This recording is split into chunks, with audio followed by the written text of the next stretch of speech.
Podziemski has it. Here come the screens. Curry comes free. Gets the ball, puts up a three-pointer. Bang! Steph Curry nails the three-pointer with 7/10 of a second remaining. There is no question Steph Curry has been carrying the Warriors this season. And until very recently, it hadn't been enough.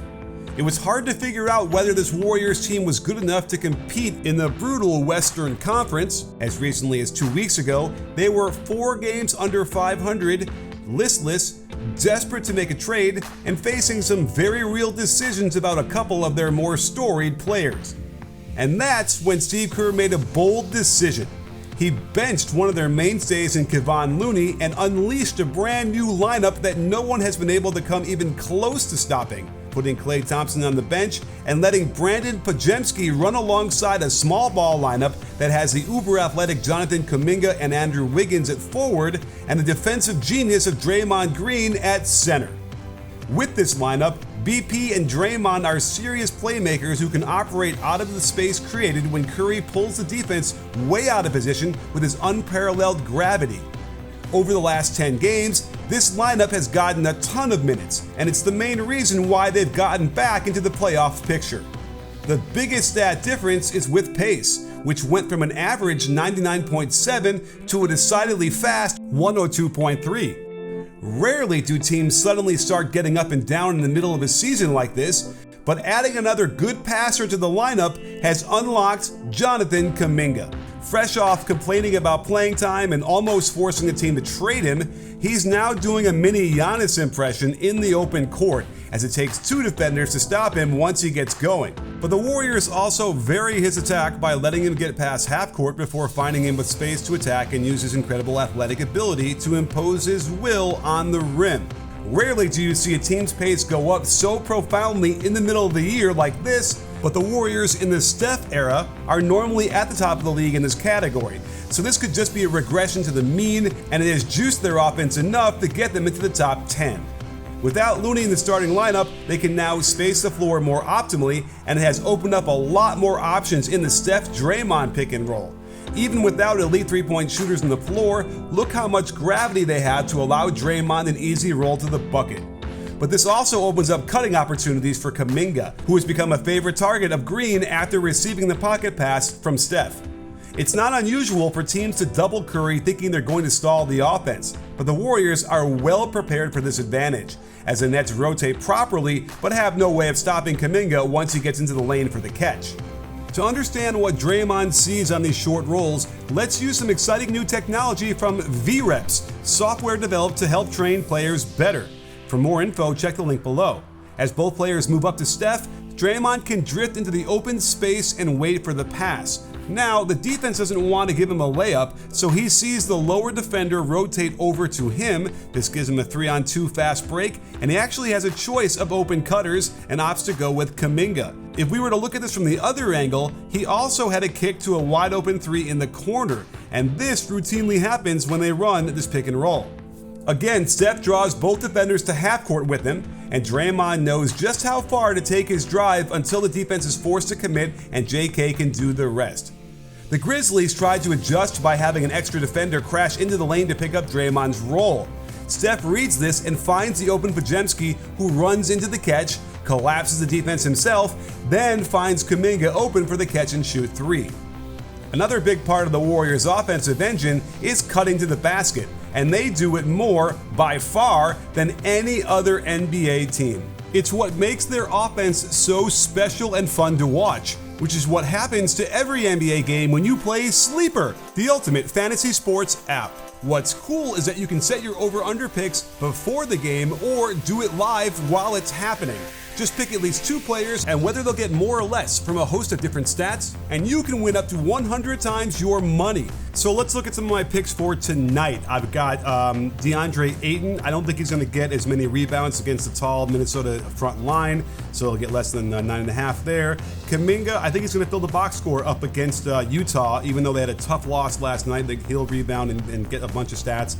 And then Naz Reid, please just get one assist for me. Just one is all I need, and we'll get through this whole thing and make some money. And if you use my code BBALL100, they'll match your first deposit dollar for dollar up to $500. There are so many ways to win. It raises the stakes when you watch it, so what are you waiting for? Terms and conditions apply. See Sleeper's terms of use for details. Currently operational in over 25 states. Check out Sleeper today so you can better understand how the Warriors use low post splits to get so many cutters open.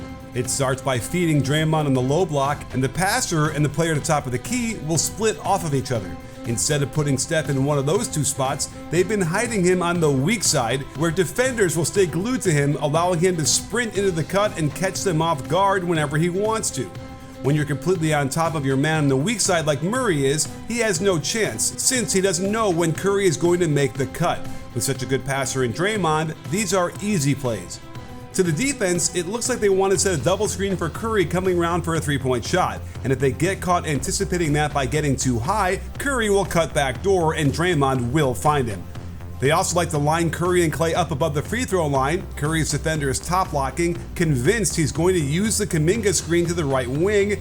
Easy read to cut to the hoop and a simple layup.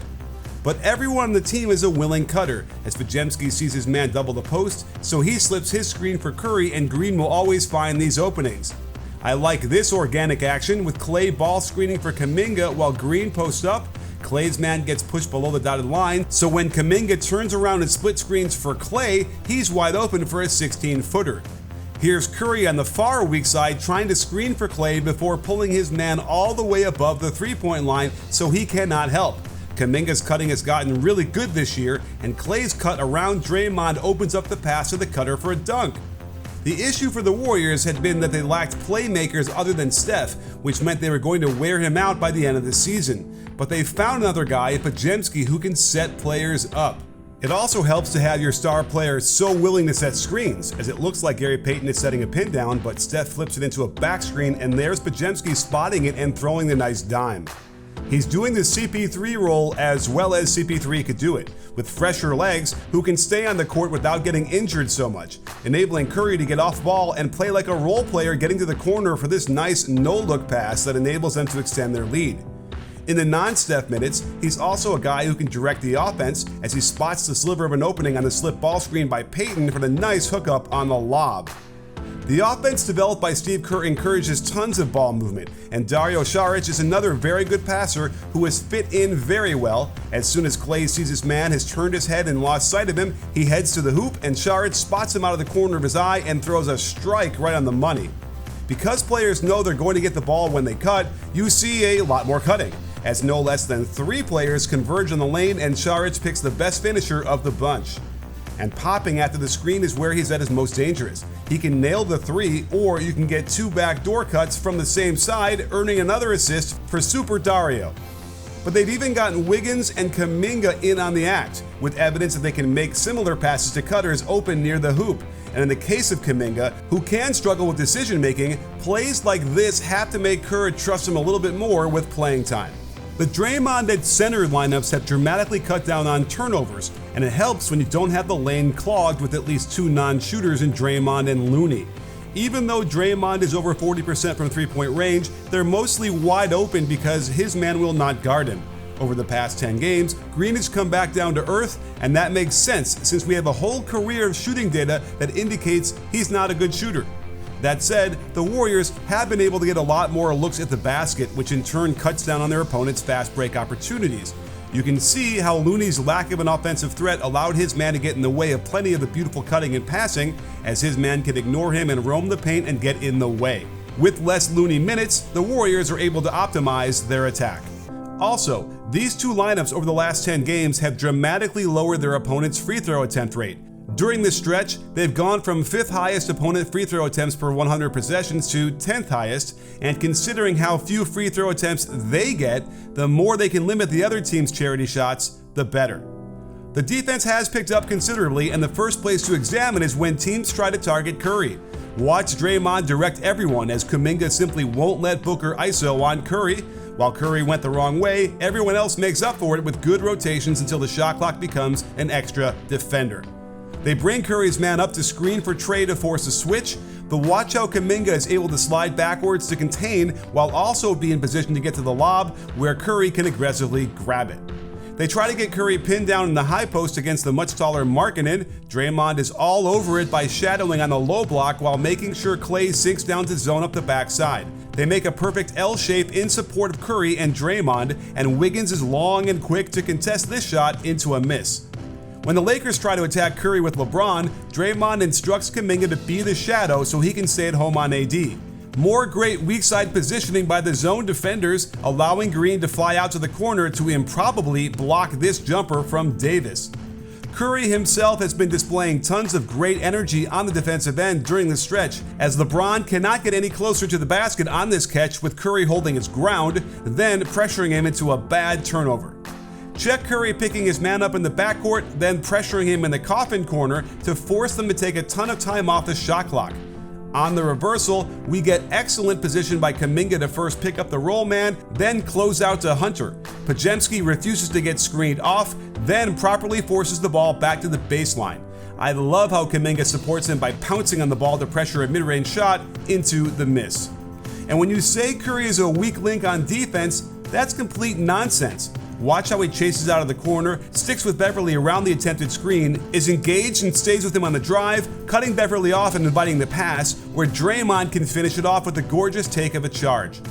Andrew Wiggins has also shaken off whatever was holding him back to start the year, and we're getting vintage defense from him. He's hard to screen off his man as he stays glued to Oubre around the screen, but then gets the switch call from Draymond and closes out before holding Embiid off at the free throw line. Draymond quickly realizes he has an opening to go double, makes sure Podziemski is covering the lane, but still gets a good break on the skip pass to contest the three into a miss. Check how Wiggins uses the slalom step to avoid the pin down from Markkanen, allowing him to get into the area to properly contest a shot from a good shooter. And here's another great example of how Wiggins has been blowing up pistol actions by refusing to be screened, putting KD in a tough position against Klay, who expertly strips him on the way up. Wiggins just about gets the steal on the handoff as he again refuses to be rubbed off his man, blowing up the whole offensive set. They try it again, and I love seeing two defenders move in concert with each other to contain perfectly. And then we get Steph forcing his man out of the lane, cutting him off, and showing his chest to force this midi miss. With Wiggins out there as a defensive stopper, teams had better stop trying to ISO on him. When he's locked in on the ball like this, with his superior quickness and length, it makes it extremely hard for anybody to score on him. And it doesn't matter if it's on the perimeter or in the post. This is the championship level defense they need if they want to get into the playoffs.